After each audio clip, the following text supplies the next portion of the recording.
everyone, and welcome to the Eco Tour Adventures Wednesday Wildlife Weekly Roundup. I'm your host, naturalist and biologist Tenley Thompson, and I'm excited you could join us this week. So we've got lots of exciting video to show you of all the great things that have been going on in the greater Yellowstone ecosystem that our guides have gotten great footage of.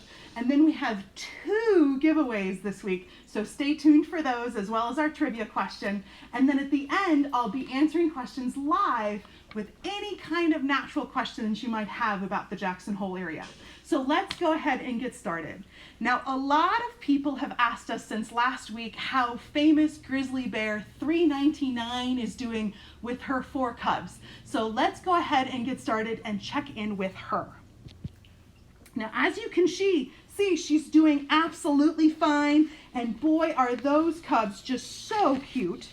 So she's made a few appearances this week, and our guide and owner Taylor got some pretty fantastic views of this old bear. Most of you guys know that 399 is beloved around the world for her easygoing nature and for all the many cubs she's raised in view of visitors over the years. She's now aged almost 24 years old, which is very old for a grizzly bear. And 399 has had over 20 cubs and is more responsible than any other bear for repopulating Grand Teton National Park with grizzly bears. So she's doing really, really well. Now that cub in the middle there, he's a little bit of a runt, but he seems to be doing just fine, which considering she's got 4 mouths to feed is quite impressive. And if you look behind her ears there, you can sort of see that she's got double brown ear tags. So for those of you guys that are trying to tell your Grand Teton bears apart, 399 has those double brown ear tags, the 4 cubs, that big wide silver back, and then she's got a face that looks a little bit like a raccoon, very light colored on the outside with these very dark colored eyes. Really fantastic footage from Eco Tour guide owner Taylor there. So our Eco Tour biologist Chelsea got some fantastic views this week of Grizzly Bear 399's daughter. She's one of my favorite bears in the park. Most people call her Grizzly Bear 610, which is her ear tag number, if you're wondering why all these bears have numbers for their names. Although they don't sound like numbers to me anymore, they sound like names at this point. But Chelsea got some fantastic views of 610, who's 10 to 12 years old, and she was out with her cubs in a snowstorm. These cubs were born last year, and they're about a year and a half old, and then she's probably going to have them be on their own pretty soon here. You can see they're almost as big as she is, and 399 has been very successful raising cubs. 610 has a little bit of a harder time getting these cubs to that critical age past 4 and 5 years old. So we're real hopeful that these cubs are going to do okay in the long run. So lots of grizzly bear activity going out there. That family, of course, was well in view, but the other really famous female in northern Grand Teton National Park is Grizzly Bear 793. And she's most commonly known as Blondie. She's been out and about, she has been seen, but far more often are her cubs who were born 2 years ago that are now on their own. The 2 of them actually went into hibernation together, and they came out of hibernation together, and they've been palling around ever since. So let's check in with Eco Tour guide Chelsea to see what she found. Good morning. My name is Chelsea, and I'm a guide with Eco Tour Adventures, and I'm here in the northern part of Grand Teton National Park, and I just got done watching 2 juvenile grizzly bears for the last hour. They're eating and they're wrestling, and it seems like they're just excited to be out of hibernation and enjoying the greenery that has finally come up. Thanks, Chelsea. That's pretty fantastic. Now, our other big news to share with you is wolves. Come on, it's Eco Tour Adventures. Of course we're gonna find you some wolves. This week, our guide Taylor, who's also the owner, found some fantastic views of wolves in the Hayden Valley. So let's check in with Taylor and see what he found. Hello everyone, Taylor Phillips here with Eco Tour Adventures. Wow, you're really gonna enjoy this next clip of wolves in Yellowstone National Park. 5 wolves, likely from the Wapiti wolf pack, traveling north through Hayden Valley. And what did they see? They saw a cow elk. It's really interesting to watch these interactions. The wolves slowly approached, the elk slowly approached each other. And it's pretty remarkable that I think the reason that these wolves didn't pursue this individual cow elk more is because of what was behind the cow elk, the Yellowstone River. Unfortunately, it's just out of view, but it's about 30 yards away. And if that elk was being pursued by these wolves, all the elk had to do was retreat into the river, find a portion of the river bottom where the elk could stand, forcing the wolves to swim with their shorter legs. That would certainly give the elk that upper hand. Also in the video, do you see that black wolf that has a significant limp? Well, that can happen from a few different reasons. Two reasons here that I'd like to share with you. One would be a territorial dispute. So the Wapiti Lake wolves, they share Hayden Valley with the Molly's wolf pack. And oftentimes there are territorial disputes, kind of arm wrestling, if you will, over the landscape and over the best resources, the best den sites, the best places to hunt food, find food. Also, another way that this animal could have gotten injured would be from an injury from an elk or another large mammal during a takedown. So, you think about it. So wolves, they average 100, 110 pounds. And when they are trying to take a 800-pound elk, that's a formidable job. All it takes is one kick and that wolf can be significantly injured. So wolves have to be incredibly careful and very strategic in the prey that they select. That was fantastic. So, more in Yellowstone. Our eco-guide naturalist and acclaimed photographer Josh has also been up in Yellowstone this week, and he and Taylor got some great views of some unusual bird life and activity at Yellowstone Lake. So let's check in with them. Yellowstone Lake on May 18th. We're starting to see ice off. This is the northern part of the lake.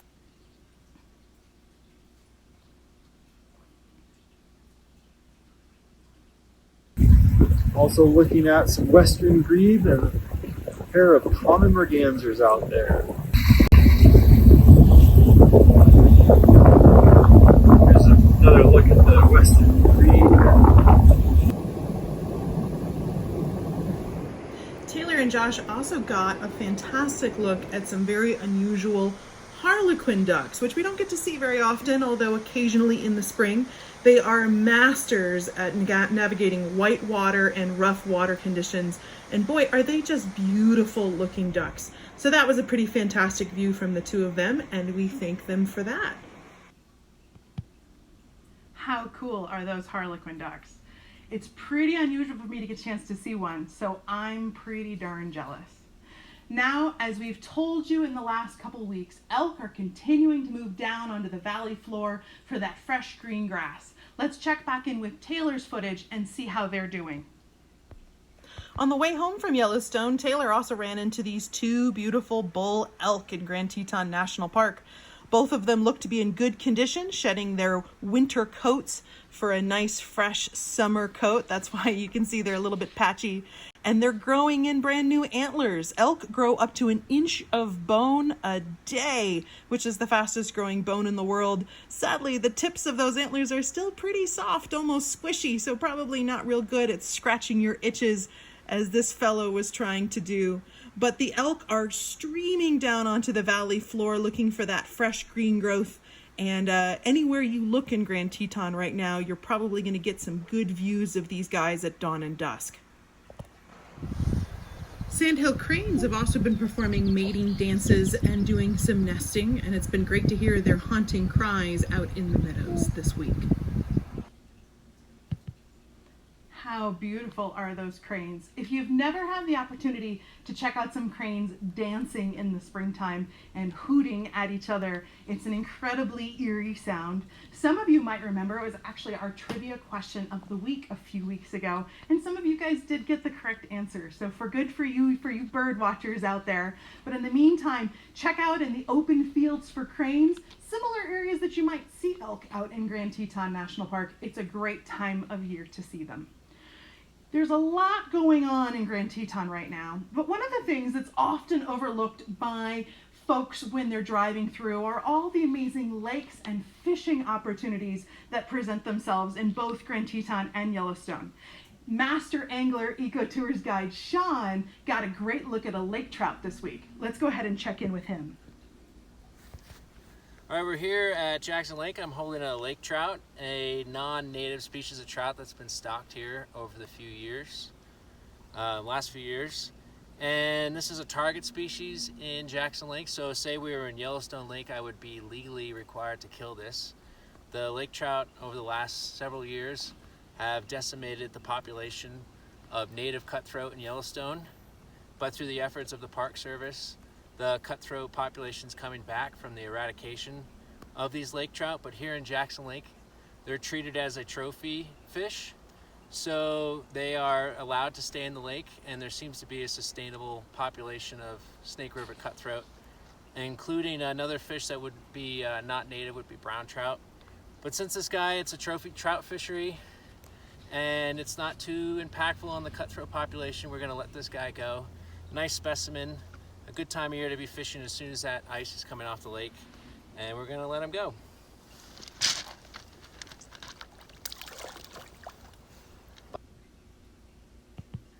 All right, fantastic stuff there. If you get a chance to go fishing in the early spring, the rivers are definitely peaking and they're kind of muddy brown, but the lakes are a great opportunity to do some fishing these days. Check out your local fishing store for more information. They'll send you in the right direction. Now, we're not done with our guide Verlin yet. He had more bears to see this week. Let's check in with him with this really fantastic dark colored black bear that he found. Really cool stuff. Howdy, Verlin with Eco Tour Adventures here. Spring has sprung, the parks are back open. We're open for business, we've been out touring, and we've been having amazing luck finding all kinds of wildlife, especially grizzly bears. The other day we were out, fellow coworkers and myself, and we came across a black bear slumbering in a tree. But this black bear, jet black with that brown muzzle. You know, we always think of black bears being black. However, here the majority of the bears that I see are not black. They're all different color phases, anywhere from blonde, cinnamon, browns. But this bear was jet black with a brown muzzle. But this bear was just waking up, getting ready to go find some food, kind of getting with it, and yeah, check it out. How cool is that bear?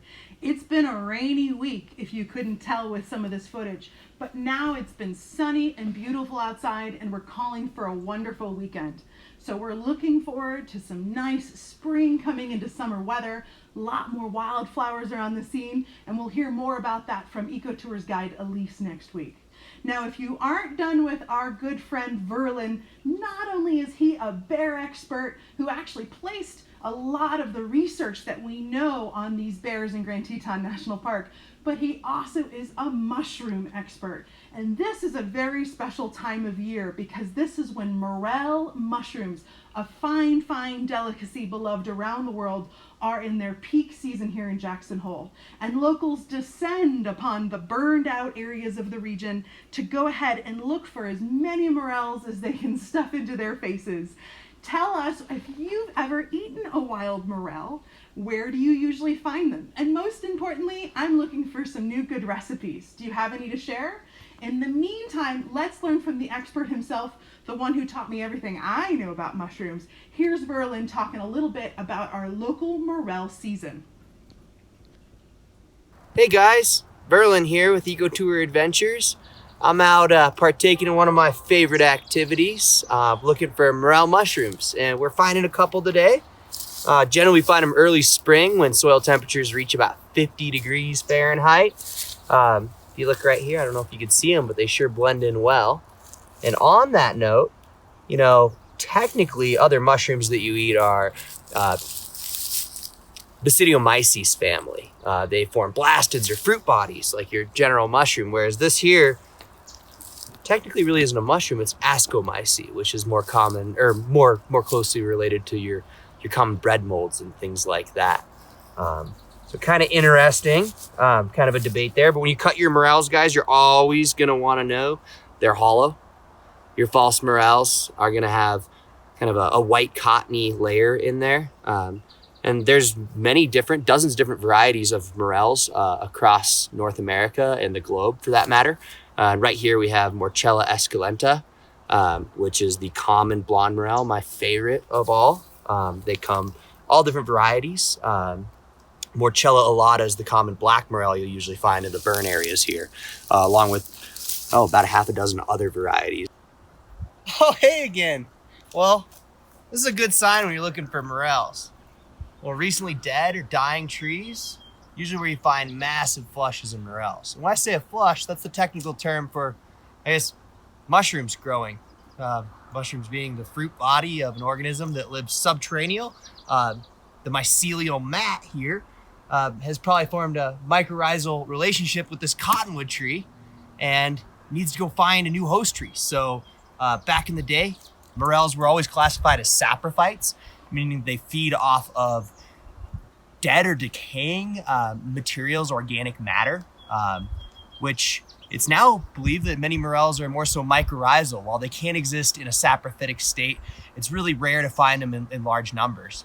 However, they have these host trees, so they're living amongst that, the mycelium, which is the actual fungus itself. Sometimes even looks a little bit like shoelace strands. A lot of time when these trees die or are ready to die, the mushroom, or fungus, I should say, needs to go find a new host tree. So to do that, they must reproduce by sending up that fruit body that we're picking here. And here there's a bunch.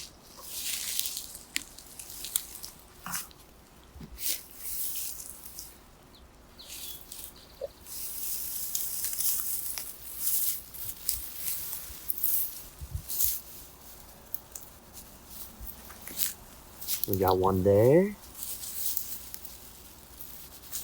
And there. Another sneaky guy hiding over here. Whenever you find a morel, always be looking for others. Morels are pretty fun guys, and they usually have friends.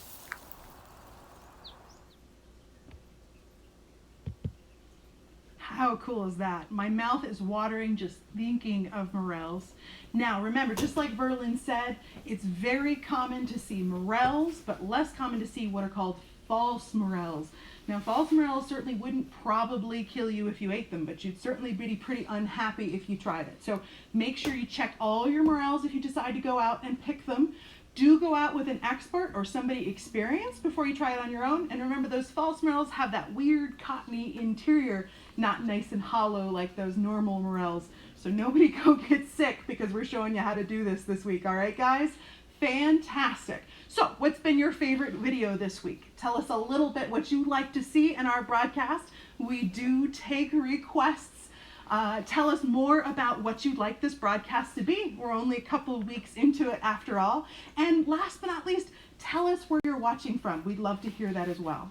Now, we've got some other really fun news that's been happening this week, which is we're almost at 10,000 followers on Instagram. We figure we're probably going to get to 10,000 sometime this week, and we're going to have a big, huge giveaway to celebrate the fact that all of you enjoy seeing all of the videos and photos that we're putting up every week. So it's really, really simple. All you have to do is find this post on our Eco Tour Adventures page on Instagram, and one lucky follower is going to get $200 in our web store. So all you have to do is follow us on Instagram. That's Jackson Hole Eco Tours on Instagram. Find the contest post, which is the pictures just like this, and you're going to tag 2 friends in the comment section. Now, you want to visit the contest page if you want for an additional entry and the full contest rules on how this is going to work. But a winner will be chosen randomly after we reach 10,000 followers, and 1 entry per person, per platform, per post. So don't flood us with all of those entries. We want to give everyone a good chance to win that $200 at our online store. Now, speaking of our online store, we every week in this video do have a trivia question of the week, and all you have to do to answer our trivia question is comment the answer below. So I'm going to show you an image, actually it's 2 this week, and you're going to tell me what you think this is, and it's a chance to win $10 on our online web store. Now, we started our online web store during our closure and quarantine period as a way to continue to fund employee health insurance benefits while we were closed. We're continuing to commit to funding those health insurance benefits. So everything you buy in our online store goes towards that great cause. We've got some really fantastic stuff in there, some Thomas D. Mangelson prints, really fun stickers, logo wear, and things made by the guides themselves that are all available for you. And one lucky winner for our trivia question this week is going to win $10 at our Eco Tour store. So you've got 2 chances to win money this week. One is our Instagram 10,000 follower giveaway. All you got to go is tag 2 friends on that contest entry on Instagram. And the other is to just answer in the comments below, what kind of bird is this? Everybody ready?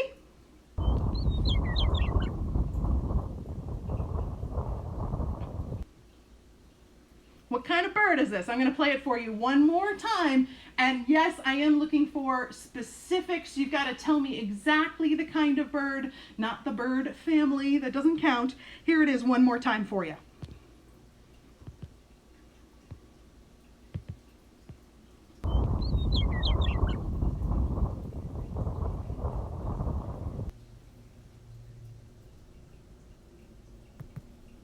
All right. So let us know in the comments what kind of bird that is. Let us know if you know the answer, and one person will be chosen from the correct answers this week to win that $10 gift card. Now, our featured item in the online store this week is, of course, a Thomas D. Mangelson print of $3.99 and her cubs from the last round. She hasn't been out quite long enough, I think, for Tom to get the photos out of her with the 4 cubs. But go ahead and go to ecotouradventures.com. Check out the online store and see all the great things that are there. In addition, this week, the first 5 people to mention our Wildlife Weekly broadcast when booking a tour, either through booking online or calling us on the phone, are going to get 10% off of their tour, which is a really, really fantastic deal. So if you're lucky enough to be watching this live right now, do make sure that you check that out and you get the opportunity to get out on a tour on your own. So thanks, Maddie, for that fantastic trivia question this week. Now, I think we've got some time for me to answer some questions from folks about the Greater Yellowstone ecosystem, about things that we've seen today. Do tell us in the comments where you're watching from. Also, go ahead and tell us what you'd like to see as part of this broadcast. Are there specific animals you want to see? Do we want to make Sean go get a prothomatory warbler for you, which would be a pretty tricky thing to go do? Let us know. We do take requests if possible, and we'll see if we can't get out this week and find those critters for you. In the meantime, let's go ahead and take a look and see if we've got any questions. Hang on one moment here.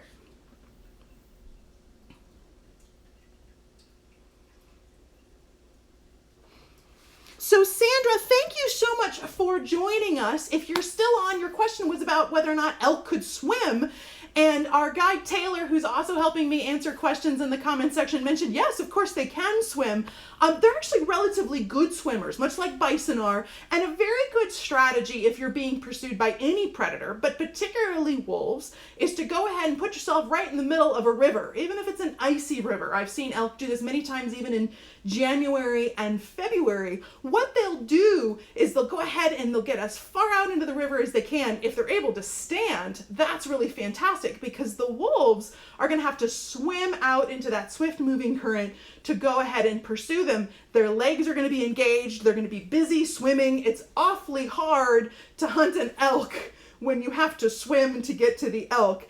And most wolves are very, very aware of that. You rarely will see wolves pursue an elk who makes it out into the water, or a bison the same way. What'll typically happen is the elk will make it to the water and the wolves will go, ah, shucks.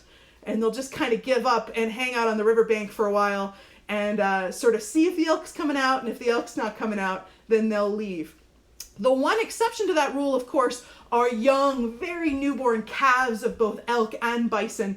Occasionally, you're going to see some real issues with those guys when they have to cross swift moving spring water or if they're being pursued by predators. And every once in a while, one of the young will get washed away in a swift moving current. The Lamar River in the northeast corner of Yellowstone is very notorious for this. They may wash downstream, become isolated, and the wolves can take advantage of that. But it's just as hard for those wolves to get across that swift moving water as it is for those prey species. And one of the #1 killers of wolf pups in Yellowstone National Park every year are wolves attempting to swim the Yellowstone River. They try to get across that river, they get swept down, they get swept away, they're very young, they're very vulnerable, and it's just as deadly to their wolf pups as it is to the young of the things that the wolves are eating, like elk calves and bison calves. So swift moving water, not good for baby animals regardless. Hopefully that answers your question there, Sandra.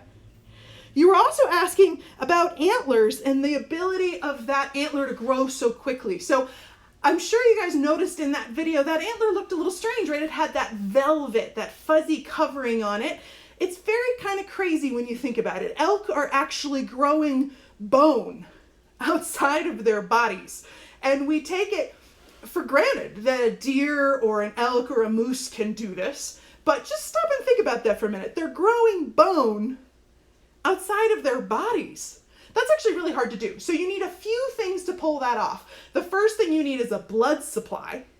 And the second thing you're going to need is some insulation for those blood vessels. So that velvet, that fuzzy covering, is covering over that huge vascular blood supply system that the elk use to grow those antlers at such a tremendous speed. Like I mentioned earlier, it's the fastest growing bone in the world, elk antler. It can grow up to 1 inch a day. And remember, those elk are shedding those antlers every single year and regrowing them.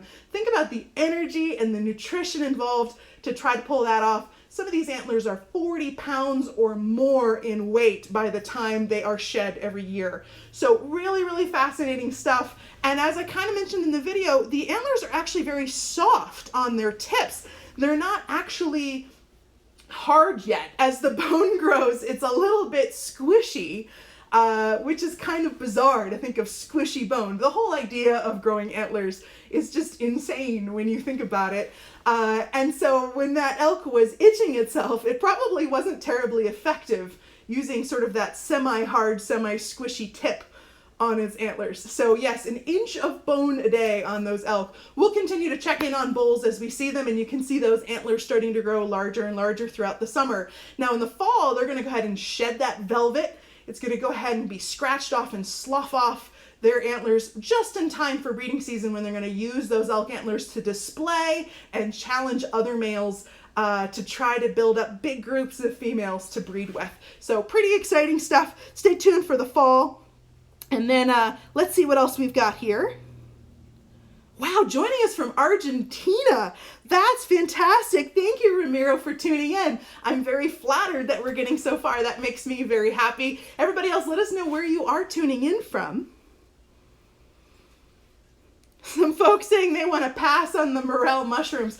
I understand completely, but I cannot tell you how good morels taste. They taste very different than any mushroom you'd get in the grocery store. Like I said, find a mushroom expert to teach you how to find morels. I learned how to find mushrooms from Verlin, who was showing us these mushrooms himself. And if you're lucky enough to know somebody who's really a mushroom expert, that's a great way to get started. Or find your local nature club or mushroom club. They can also help you do that too. Morels can be found throughout the United States in woodlands, burned areas, river bottoms, and they are a delicacy. People do also harvest mushrooms in the spring and sell them at farmers markets. And even in grocery stores under certain circumstances, but they only do tend to grow more in the wild. So I get it that some folks might not, that might be their thing, but if you're a local here in Jackson, everybody's very excited about morel season in the spring and then huckleberry season in the early summer. Those are the two big things that we want to have.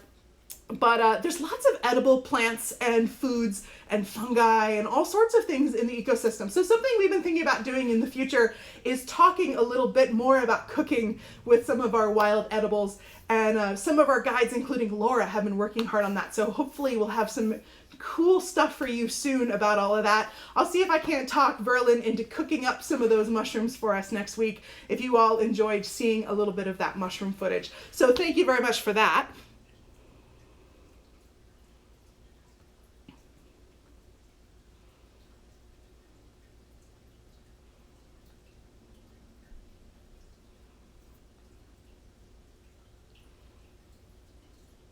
Perfect.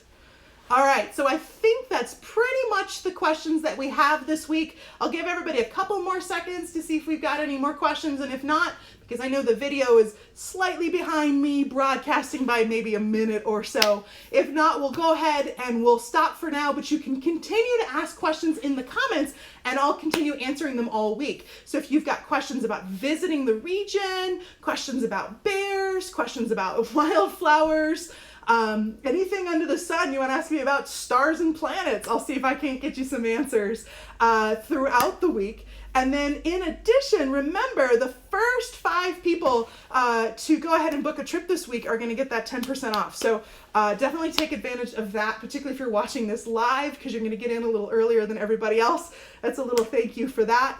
And let me see if I've got any more questions, and if not, we'll go ahead and we'll finish for this week.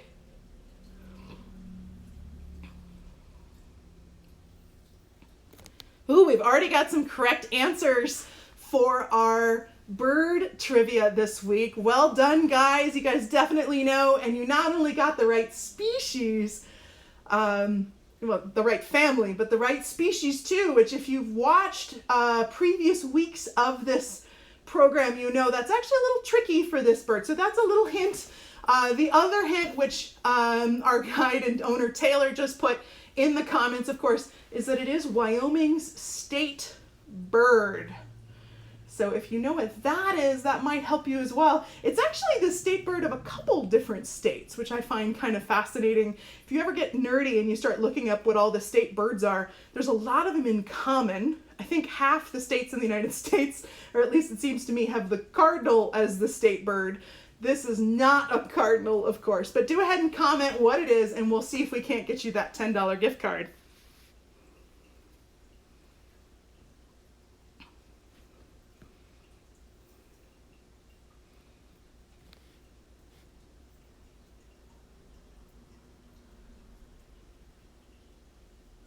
All right, guys, I think that's our comments and questions for the week. I do appreciate you joining us every week. It's been such a pleasure. Do let us know what you'd like to see in the future. I hope you all have a fantastic wild week. We'll see you next week at 5:30 Mountain Time, same place. And thanks so much for joining us. So long.